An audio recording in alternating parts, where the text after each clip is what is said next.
Bērns sauc Nils, strādā uzņēmumā AKO. Mēs esam uzņēmums, kas nodarbojas ar lietas ūdens novadīšanas un attīrīšanas risinājumu, tā kā ražošanu. Viss, kas saistīts ar lietas ūdens savākšanu, attīrīšanu un atdošanu atpakaļ dabā. Strādājam ar būvniekiem, arhitektiem, projektētājiem. Māte mums ir Vācijas uzņēmums, bet principā mēs esam pa visu, es teiktu, pasauli.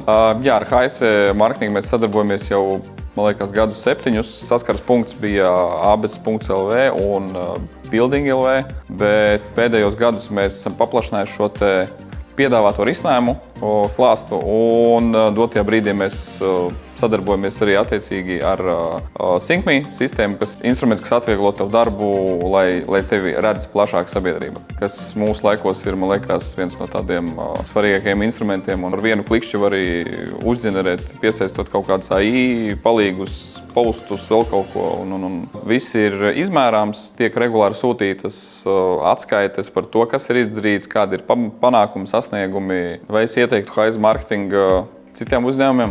Es domāju, ka viennozīmīgi, jebkuram uzņēmumam, kurš grib attīstīties, augt, viņam šī digitālā vide, attīstība viņā un sociālie tīkli.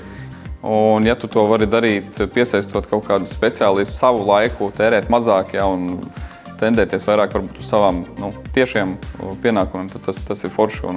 Es teiktu, laikam, kad jebkuram, kas grib attīstīties.